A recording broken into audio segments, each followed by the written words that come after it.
Mr. Chairman, seeing as how it's 11 o'clock, I make a motion that we reconvene. I have a motion and a second to reconvene. All those in favor say aye. Aye. And we'll start with item 6, and we'll let you lead us in. Yep, item 6 is your first presentation today with UHY, who are present and they're set up. And so I'll let them get started. They'll introduce themselves and they'll have their presentation for you. Each of you have a paper copy in front of you. Mr. Taylor, yours is right on the horseshoe by your nameplate.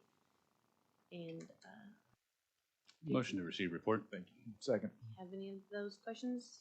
Motion and second to receive report. All those in favor say aye. Aye. Aye. We'll get started. Thank you for having us here today. We really appreciate it. My job is not to take up too much time so that you can talk to Jack, who's sitting behind me. I'm Harold Moan. I'm the Regional Managing Director of UHY. I'm involved in the National Management Committee that manages the firm across the country. So I'm going to have the first slide to kind of walk you through who UHY is. Unfortunately, we don't have an office here, but we have offices in metropolitans across the country. So I'll just go ahead and jump right in. So these are the items that we're going to talk about today. I'm going to take care of who is UHY, and then Jack will go through a bunch of the ARPA information related to the contract that we're talking about today. And then we want to make sure we leave enough time for any questions that you folks may have, because he's the guy you want to talk to. So UHY, we're one of the 17 largest accounting firms in the world. We have 21 U.S. locations. We did $190 million in revenue in 2020. We're expecting in 2021 that number is going to be $220 million. And we have over 1,000 employees, just pushing up on 1,100 right now. So we do a lot of consulting work across the country, different types of consulting. Jack is in charge of our public sector work that we do. And with that, I'm just going to turn it over to him and get out of the way.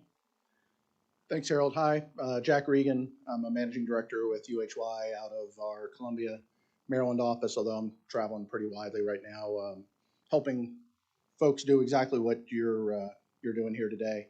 I come by the governmental consulting very honestly. My dad was a career federal employee, and my mom was a grant accountant for the Department of Mental Health and Mental Retardation in the county I grew up in. So I'm really pleased to be here today. We'll talk. The RFP that you issued is fairly typical for what I'm seeing around the country. You're looking for some assistance, and I suspect, like a lot of places, you took some folks offline for CARES Act to help administer CARES Act. And when ARPA got passed, those guys came back and said, please, can I go back to my day job? Can we get somebody else to do this? I don't really want to be doing it for another 2 or 3 years. So we're seeing a lot of activity in this space, helping people interpret the relevant state and local guidance that's coming out, keep the trains running on time after you approve the projects, and we'll get into that in a second.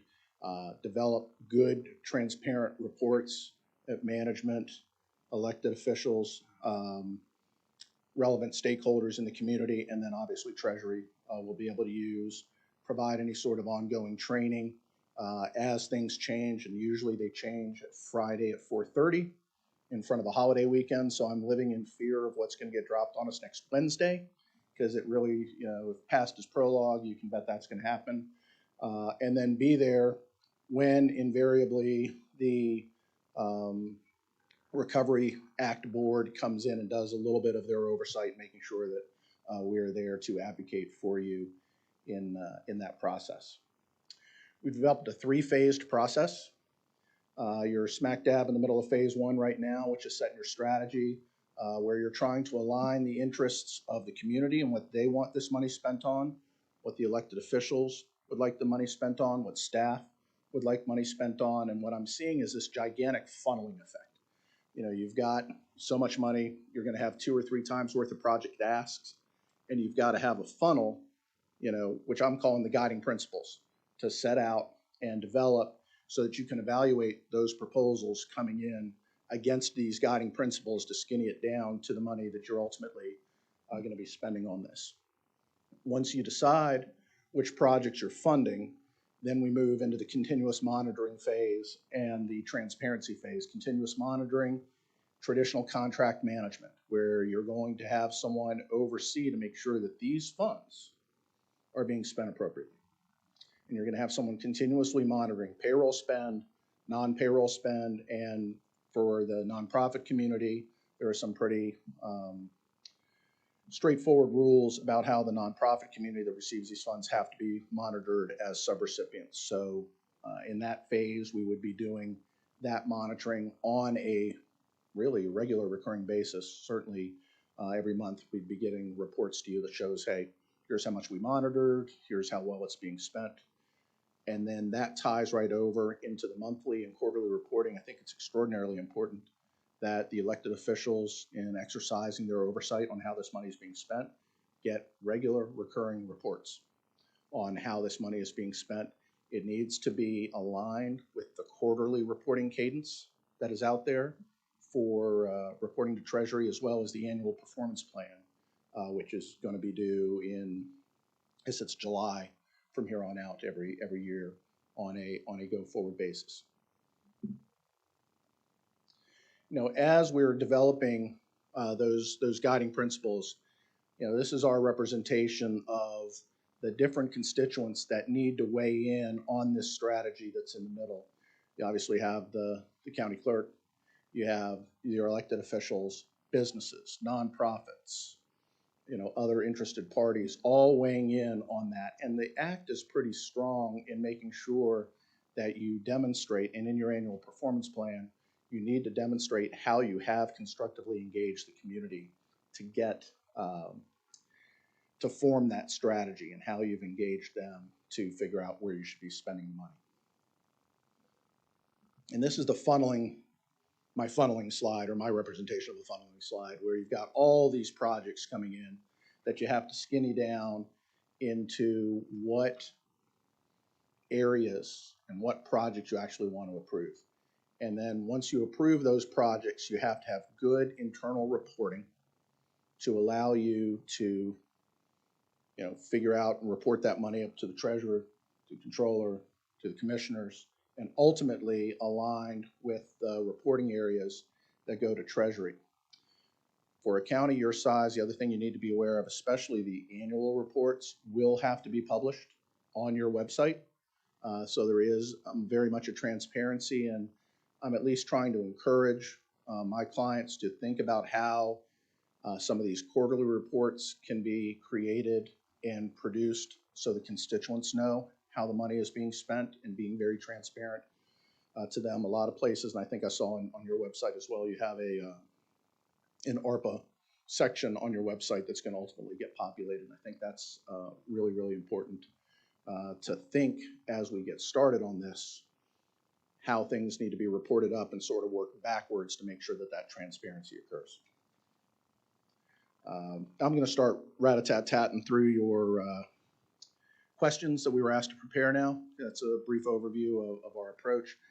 I'm your primary point of contact. If me and my team aren't doing well, you can yell at Harold about me, and Harold will yell at me and make sure we get back on the straight and narrow. I will tell you that I've had more fun starting this work. It felt like the 33 years I've been doing governmental accounting, auditing, and consulting have been pointed right at this moment. Please don't hesitate to call anytime on any questions that you may have. We'll be extraordinarily responsive and available on all of that. You specifically asked about Oklahoma statutes. Somewhere in the deep, dark recesses of my career, I did some work for state of Oklahoma component units, as well as some of the local governments here. But it's been 10, 12 years since I've been doing that. However, part and parcel of the work that we do in the public sector at all of our clients is evaluating state and local and federal statutes for their applicability in governmental financial management. So we feel very comfortable interpreting the laws and statutes for their applicability and allowability. That's the very, it's one of the most important things, is to make sure in this case that we are giving you comfort that the projects are allowable. In that funneling process that I talked about, we set up a two-step process. The first step is that the projects, as they're submitted, would come into us as your consultants, and we would evaluate them for whether or not they're allowable under ARPA. And we would document, I talked about the Goldilocks test, sort of thumbs up, thumbs middle, thumbs down, that we want to make sure that when they are passed on to the county for approval of funding, you're confident that they are allowable projects. And this, you're going to be getting an extraordinary amount of project asks. We are going to sift through all of that to make sure that the stuff that's very obviously not allowable is removed from consideration. If there is some question on it, we reach out to the project sponsor, get some more information so we can determine allowability or not unallowability. And then those allowable projects are then passed through to the county for consideration for funding. I want to make it very, very clear. I don't believe you want, and we certainly will not be involved in the approval process of any project.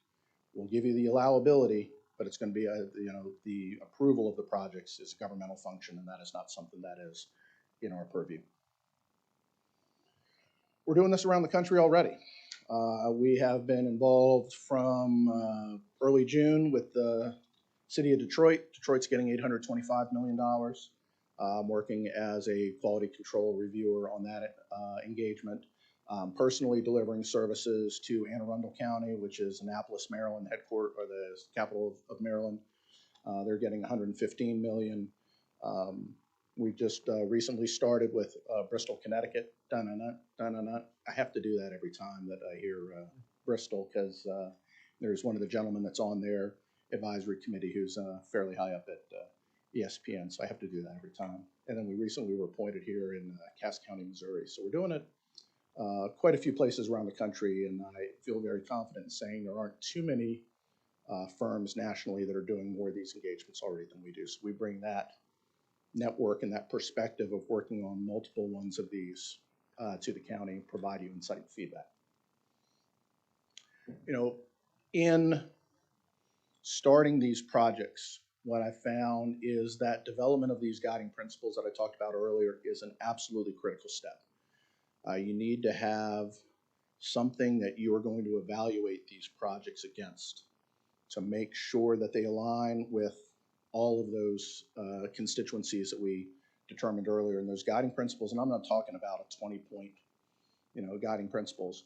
One pager, 3, 4 different elements that you want all of those projects to be able to be evaluated against. Second thing that I'm counseling folks on as well is we all know folks are still hurting out there and need these projects in the nonprofit community, in the business community, in the government infrastructure to help improve and recover from the effects of the pandemic. So there's tremendous pressure to be spending money very quickly and get it out very fast. What I'm counseling folks on is you have until 2024 to commit to spending the money, and you have until the end of 2026 to spend it all. There are invariably going to be some brilliant ideas that are going to come forward in 23 and 24 that you may be kicking yourselves in 23 and 24 and saying, man, I wish I'd squirreled a little bit of this away and not rushed to spend everything in 21 and 22. So would highly recommend, as you're developing those guiding principles, to determine how much of it you do want to squirrel away for future use. Because what you're going to find is there are going to be some projects you fund initially that produce a tremendous return on investment. And you're going to want to leverage that prior investment with some additional funds. And the only way you can do that is if you've got the additional funds to be able to spend. So I think that balancing the pressure of spending as much as you can right now, getting it out there, with the longer term view of there are going to be some great ideas that come up in the future is something that the steering committee and the county is going to need to do, and we can help you with that as we develop the guiding principles. Third aspect is that we have done a very good job, I would like to think, on all of our engagements so far of running interference for you and educating the folks that this ain't free money. And what I mean by that is there are going to need to be non-financial measures on most of these projects that get reported to the county so the county can report them up to Treasury. And I'm sure as elected officials, you're getting pressure already from constituents to, hey, we've got this great project. We help by conducting webinars, town hall meetings, other things like that. Say, okay, guys, here are the requirements. If you accept this money, here are some of the things that you're going to have to report up to the county. We've also worked very closely with our client's legal counsel to make sure that any contracts or any subrecipient agreements clearly lay out as a condition of accepting this money, these are the non-financial measures and other information that have to be reported up on a monthly, quarterly, semi-annual, annual basis. And then we bake that in to the monitoring visits that we do. But this education and outreach to the community who are going to be submitting these projects before they submit the projects is extraordinarily important. And then as I mentioned earlier, making sure that as you approve the projects and you execute the legal agreements, that all the legal agreements include terms and conditions that will align with the information that you need to report to Treasury. We're ready to roll. Part of the beauty of having a 1,000-person firm is we can mobilize resources really quickly. We have lower than industry average turnover, so I'm very proud of the quality of the people that we have. You have a strong knowledge base of folks who are used to working in this grants management arena, and we have the ability to scale up and scale down as a 1,000 person firm. So one of the questions we were asked is an explanation of the first year fee. First year fee is going to be a little bit different because that strategy phase that I described earlier, whether you like it or not, you're going to see this, a little bit more of this face, because I'm going to help lead a lot of those discussions, as well as my management team. We can't create in the strategy phase too much leverage because you need some of those more experienced professionals hosting these meetings, developing these guiding principles and such. As you begin to transition out of the strategy phase and over into the continuous monitoring phase, that's where we'll be able to use the junior members of staff to do the monitoring and the ticking and tying of the invoices, making sure everything gets approved, making sure all the documentation is included prior to approval, and all those sort of, it's a term of endearment, but the geeky audit stuff that needs to be done, we can leverage down, and you'll have a lot more of those hours as we monitor, but they're going to be at lower rate hours. And then the reporting phase, preparing stuff for you on a monthly, quarterly, and then certainly the annual basis, is sort of the middle to higher end of the staffing pyramid. You'll get a lot of my time as well in the reporting and reviewing the reports to make sure that they look appropriate and meet with the Treasury guidelines. And with that, I know we had 30 minutes. I wanted to come in at about 20 because I wanted to prove we could come in under budget. And in our very first interaction with the county, and I would welcome any questions you might have for either Harold or me.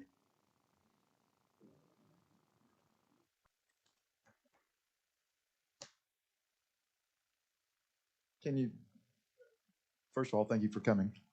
Can you describe to me how you envision the team that we might be assigned, how much of their time would actually be on the ground here with us versus us doing this telecommuting or Zoom, kind of that mix? I assume we would expect that you would be around a lot more in the beginning phases as opposed to the latter phases. Is some of the proposals we've seen kind of outlined that for us, and I didn't notice, I may have missed it, I didn't notice it in yours, kind of what you envision there. Yeah, sure. So I think at the beginning, for the strategy phase, that, yeah, we would have to have boots on the ground here for that. You would be seeing us a lot more, and we'd be able to conduct a lot of these meetings in person, where we're developing, helping you develop the strategy and developing those guiding principles. And then as the projects start getting submitted, we have a portal that projects can be submitted on. So that can be a mix of, we could be here for that, or we could be remote for that, because everything's going to be coming in electronically. A lot of the follow-up questions that we get, we'll just conduct phone interviews or trade emails back and forth with the project sponsors to get the additional information. We're certainly always available to meet in person if folks want to do that. We're in that weird transition phase, I think, right now, coming out of COVID, where folks are getting a lot more comfortable meeting in person. So I've been on the road quite a lot. My team will start getting on the road a lot more now, so we're comfortable doing that. As you move into the monitoring phase, what I'd envision, we could do some of that as well locally and some of that remotely. So I think it's going to be, I would envision a hybrid environment, because we're trying to be as efficient as possible, use technology tools effectively to trade a lot of these things back and forth. So to the extent that things are available electronically, we're going to leverage that. Okay, thank you. Yeah, on your monitoring visits, is that like an on-site visit with the recipients, or how is that? Can you explain that a little bit? Yeah, sure. So it can be, and you know, and I'll use the subrecipient monitoring lens for describing the monitoring visits, but I would envision that any of your vendors would be very similar. The federal guidance requires us to do a risk assessment of the subrecipients that are going to be receiving this money. And I try to keep it really simple. I have between 6 and 12 risk factors that I try to evaluate. I'll come up with a high, medium, low score. For high, generally I am going to visit them for at least a day, just to kick the tires internally and see if everything they're telling me through email or through Zoom meetings or such are really the case. So in person for high risk. Moderate risk, we'll probably do what I call in-depth desk reviews, which is, let's say that they submit for a $50,000 drawdown. All right, well, show me how you came up with $50,000. Give me every single invoice, every single payroll report, every single whatever makes up that $50,000 draw. They submit that. We look at that, make sure it ticks and ties, it looks reasonable, compare it against project budget, all those sort of things before we say, yeah, this looks good. You should go ahead and stroke the payment for that one. Low risk, where we've assessed those, we might do a light touch just to make sure that they tick and tie, but we're not going to, it is not a one-size-fit-all approach for either the vendors or the subrecipients. We're going to do that risk-based approach. One thing I will tell you is that the size of the agreement does influence to some degree the risk.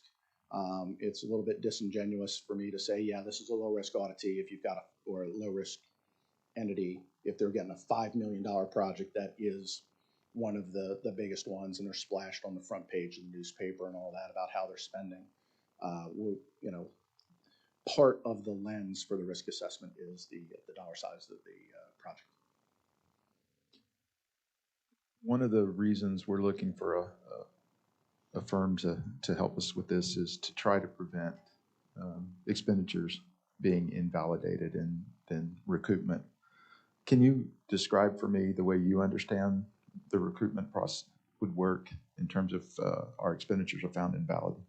Sure. I don't think it's going to be, at least what I've seen right now, it's not terribly different than any of the ways that these have been done before. Is you'll have your financial statement auditor that does your uniform grant guidance audit as part of your annual comprehensive financial report audit and single audit that gets done. So they will be the first line. This will absolutely be a major program that gets selected for this year under audit. You will then, if there are findings that they have, they will question those costs. It'll go to your cognizant agency, and they will have to make a management determination. If the cognizant agency sees a bunch of disallowed cost or questioned cost, they may come in and look at that as well. So what we do to prevent that is, the first thing that we try to do is to make sure that the project sponsors understand the requirements of ARPA. So that's that education piece that I was talking about earlier. And then in their project submission, we get enough information so that we can make an assessment on allowability. So you're going to have, I still think in hard copy form, but there will be a folder, a file for every project that comes in that we adjudicate to say, yes, it's allowable, or no, it's not allowable, which will cite chapter and verse from the interim final rule, the Treasury reporting and compliance guidance, and other applicable federal statutes that demonstrate to you that this is allowable. One thing that I've seen at other entities is if there's some question, someone on the funding committee or someone on staff has a question about why we've made that determination, we'll sit down with them and, my word, show our work and make sure that they understand how we arrived at that. So we give you that documentation. If it's still questioned, that's the upfront, the overall allowability. Then we hope through the monitoring. We believe that the process we set up through the continuous monitoring helps mitigate the risk that that vendor or that subrecipient will not spend the money in line with ARPA. So you've got this combination of upfront prevention and alignment with the goals, and then the constant project monitoring that's going on to make sure that everybody else is doing what they're supposed to do. That minimizes, we think, the risk of clawback. Worst case scenario, though, have you seen or do you get any indication? I believe that it's a 120-day repayment. There's basically an appeals process, and if you're found to have spent outside the guidance or the law, Yep. It's 120 days. Have you heard or seen anything about modification to that payback period? Yeah, I haven't seen anything yet, and there's still not a lot of ARPA in the economy right now. I think a lot of people are exactly where you guys are, which are still deciding which projects you want to fund. I'm beginning to see a lot more of the CARES Act, questionable spending getting audited, and all of those sort of things that are out there, but I haven't heard about any change in the 120-day rule. And you mentioned, I think, one of the things is you monitor what's going on at the federal level with regard to these funds. Where are we in terms of the final rules? I know Treasury put out something basically saying if you've spent in accordance to the interim final rule and we later change that rule, you won't be deemed outside of it. But any indication when we might see those final rules? I haven't seen anything yet. Treasury did modify their compliance and reporting guidance on November the 5th, he says with a little question mark, where they are now including for projects over $50,000 a data element that you have to include the original project budget. Before it was just what obligations have you incurred, what expenditures have you made. Now they're including the budget. They've also deferred the non-financial measure reporting until at least April of 2022, and they're not, and they've hedged on that as well. And they say, yeah, we'll develop some more guidance at some point, so that may actually end up getting pushed back a little bit. But I haven't heard any indication of when anything like that's going to come out. I know it's going to come out on Friday after 4 o'clock, Yeah, though. right. And we monitor that on a regular basis, and usually in the status meetings that we have with our government staff and our project manager, we have a standing agenda item that are any new Treasury or other authoritative guidance that has come out. Thank you.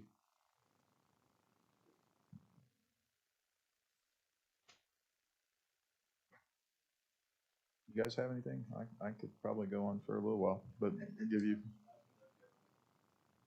maybe two. So the funnel approach that you have in your presentation is similar to what we did with CARES, and I imagine would be where we identified buckets where we might be able to utilize those funds. Are you far enough along with the Maryland County to kind of describe some of the things and the possible projects you're looking at for us? Oh, sure. Especially some of the infrastructure related stuff.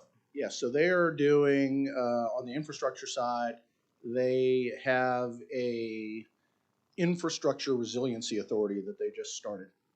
And that they are launching and doing some planning on and funding some consultants and staff to start doing some longer term planning about improving the resiliency of their water and wastewater systems.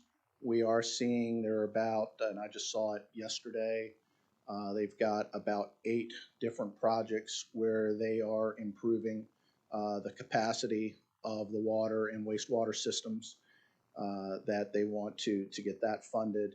That's going to extend the useful life and improve the resiliency. You know, these are the key words, and one of the things that we do as we do the outreach to interested parties who are sponsoring the project, say, you know what, for public health projects, here are some good words to use to demonstrate how your project aligns with ARPA. For services to disproportionately impacted communities, here are some good words. For infrastructure, here are some good words. Infrastructure is a little tough because of all of the parts of ARPA. Infrastructure is the most prescriptive. It is the narrowest of the allowable uses: water, wastewater, sewer, and broadband. That's it. That's the list. So convincing public works staff, public at large, yeah, some of these other things, great idea for infrastructure, not allowable under ARPA. See the bill that just got signed yesterday for that funding. So those are the types of projects that we're seeing. There's also in Anne Arundel, they have 2 HUD qualified census tracts. So they're trying to target some of those water, wastewater, and broadband projects in those historically disadvantaged communities as well. So there's that angle to it. Anne Arundel is using a lot more of their funding for public health. I'm seeing a lot around substance abuse services. I'm seeing a lot around mental health services.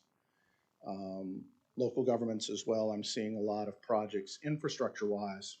Depending on the age of your buildings, the HVAC systems are way outdated, and they are definitely not compliant with good practices for mitigating COVID spread.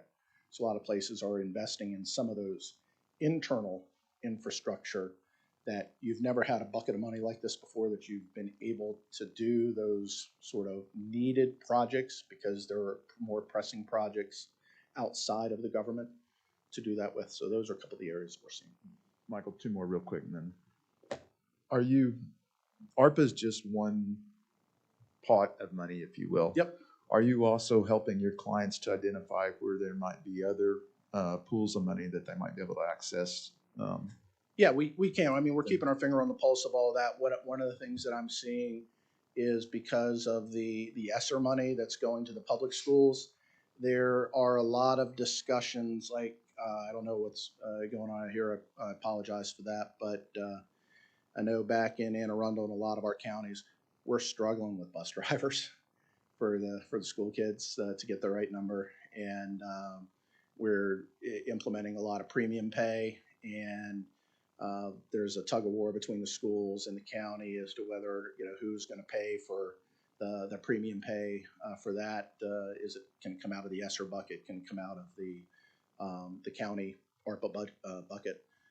So, you know, we try to help understand the different buckets of money that things are coming in on, and make sure that optimally you're not going to leave any of this money on the table. And then lastly, identifying lost revenue. Are you involved in that? Yeah. Yeah. So the lost revenue calculation is tough. It's a very blunt instrument. There's not a lot of wiggle room.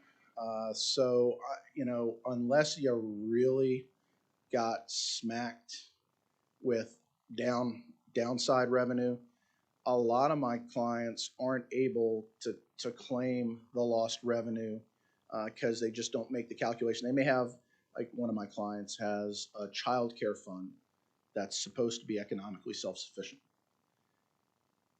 Well, they still had to keep some of that going, but it was nowhere they couldn't recover the revenue nearly as much as the cost. So you definitely lost money on that. But because the county didn't decline, you can't portion out, oh, well, this lost revenue I'm going to take. It's a very highly aggregated calculation. So we do work with our clients to make sure that they've done that lost revenue calculation and thought about any sort of way to be able to claim some of that, but it's awfully hard. Okay, thank you. Not just awfully hard, two awfulies.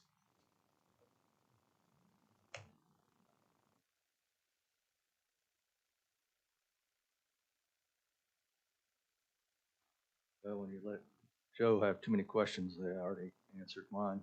I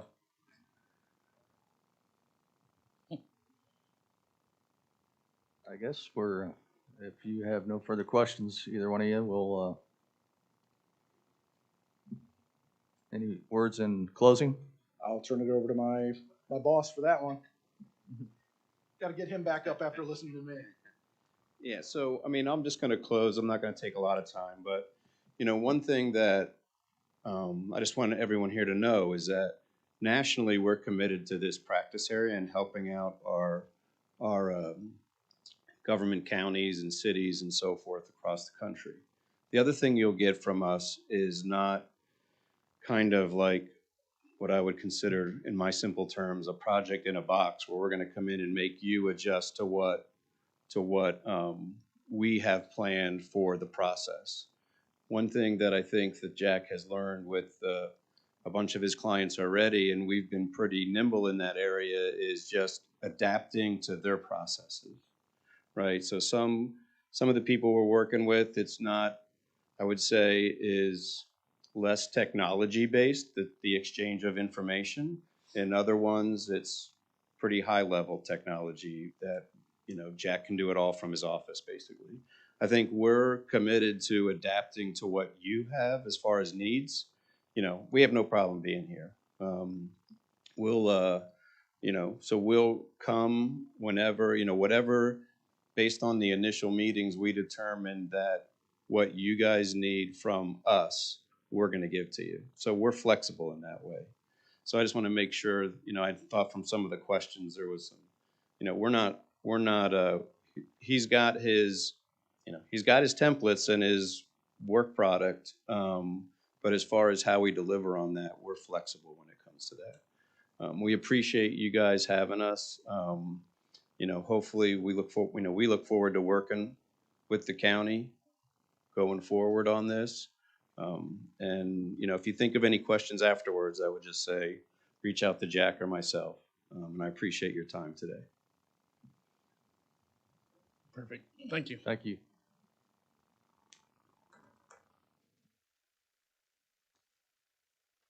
Miles, do you think we should receive that presentation?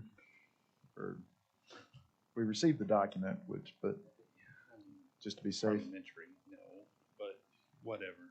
Yeah, I'll move it. Received Second. it.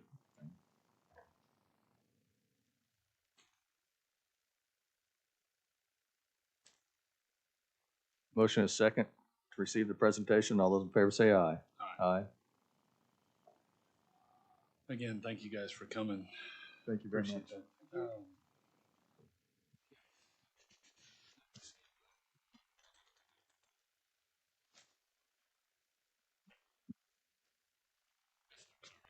There's no further business. I would make the motion that we recess till 1:30 in this room to receive our next presentation.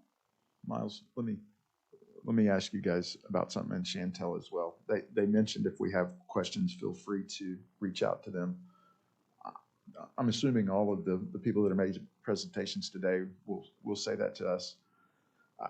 I think it might be in our best interest that if we individually have questions, we submit those to Chantel. That way they're well documented and she can do with those what needs to be done in the purchasing realm properly, for lack of better words. So as, Isn't that's normal SOP, right? So, I mean, that's usually what we do. Of course, this one's a little bit different. I mean, Yeah. that's usually on our road projects and stuff like that, that we just submit our, and that's a single point. So, I mean, if you're wanting to. yes, follow it our just, SOP, Chantel is a single point for any individual, yeah. I'm fine with that. Good. So, All right, now, I mean, it's our a normal- second, his recess